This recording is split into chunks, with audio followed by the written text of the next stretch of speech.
Non si possono costringere pazienti anziani a correre su e giù per la provincia solo per fare una visita o un esame.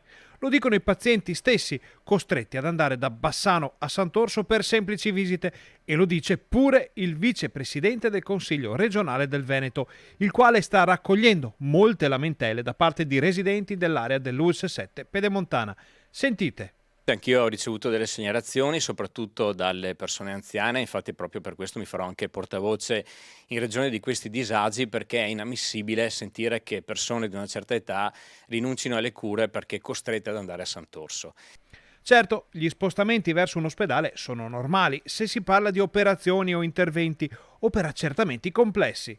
Ma per le visite di routine che si potrebbero tranquillamente fare a San Bassiano, non capisco perché una persona che ha 70, 80, 90 anni sia costretta a farsi 40 km di strada andare e 40 a tornare per una semplice visita di mezz'ora e poco più che potrebbe tranquillamente fare a San Bassiano.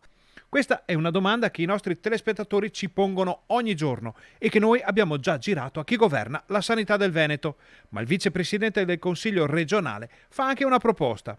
Chiederò che almeno per le fasce più delicate, in questo caso gli anziani, almeno per loro di prevedere le cure qui a San Bassiano, perché pensare che un anziano da Cismon del Grappa vada a finire a Sant'Orso per una semplice visita mi sembra veramente una cosa ridicola e assurda.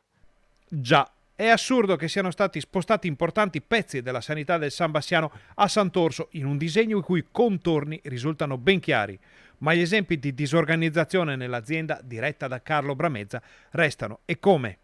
Negli anni noi abbiamo lavorato proprio per far crescere i nostri ospedali, sia in termini di apparecchiature, ma anche di qualità del personale medico. Infatti San Bassiano fortunatamente ha una classe medica veramente di altissimo livello e insomma sono sempre funzionate queste strutture, questi reparti, quindi a mio parere possono ancora continuare a funzionare come funzionavano un tempo. Si tratta ovviamente di organizzare bene il servizio perché ovviamente i nostri cittadini lo meritano.